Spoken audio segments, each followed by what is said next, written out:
নমস্কার বন্ধুরা, রসনালয়ে আপনাদের সবাইকে স্বাগত। এই গরমে হালকা স্বাস্থ্যকর আর সুস্বাদু কিছু খেতে চাইছেন?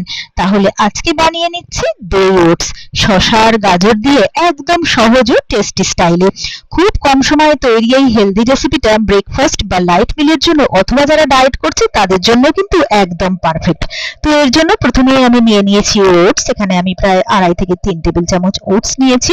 এবারে একটা প্যানের মধ্যে দিয়ে এই ওটসটাকে আমি প্রথমেই শুকনো একটুক্ষণ ভেজে নেব। তো এটা খুবই হালকা করে ভেজে নিতে হবে। এটা ভাজতে ভাজতে যখন একটা হালকা গন্ধ বেরিয়ে যাবে, একটু কালারটাও চেঞ্জ হবে, তখন আমি গ্যাসটাকে অফ করে দিয়ে একটু ঠান্ডা করে এটা একটা বাটির মধ্যে ঢেলে নিলাম। এরপরে এখানে আমি দিয়ে দিচ্ছি টক দই। এখানে প্রায় 2 থেকে 3 টেবিল চামচ টক দই আমি দিয়ে দিলাম। এরপরে আমি এর মধ্যে দিয়ে দেবো অল্প একটু জল। তারপরে ভালো করে সবটাকে মিলিয়ে মিশিয়ে দেবো। তো দইয়ের সাথে ওটসটাকে খুব ভালো করে প্রথমে মিলিয়ে মিশিয়ে দিলাম। তারপরে এটাকে আমি ঢাকা দিয়ে প্রায় 10 মিনিটের জন্য রেখে দেবো। এবারে এদিকে আমি নিয়ে নিয়েছি শসা। এবারে এই শসাটাকে আমি খুব ভালো করে কুড়ে নিচ্ছি। তো শসাটা আমার কোড়া হয়ে গেছে। নিয়ে নিয়েছি আমি গাজর। এবারে আমি গাজরটাকেও কুড়ে নিচ্ছি। তো গাজর আর শসাটাকে ভালো করে কুড়ে নিয়ে নিয়েছি। এদিকে আমার প্রায় 8 থেকে 10 মিনিট হয়ে গেছে। আমি ঢাকনাটা খুলে নিয়ে এবারে যে শসা আর গাজরটা কুড়ে নিলাম সেটা আমি এই ওটসের মধ্যে দিয়ে দিলাম। তারপরে ভালো করে মিলিয়ে মিশিয়ে দিলাম। এরপরে আমি এর মধ্যে দিয়ে দেবো স্বাদ মতো নুন। তারপরে আবারও সবটাকে খুব ভালো করে মিলিয়ে মিশিয়ে নিতে হবে। আর এই রেসিপিটা বানানো তো ভীষণ সহজ আর খেতেও কিন্তু অসম্ভব ভালো হয়। তো এবারে এটাকে আমি আবারও একটুক্ষণ ঢাকা দিয়ে দেব।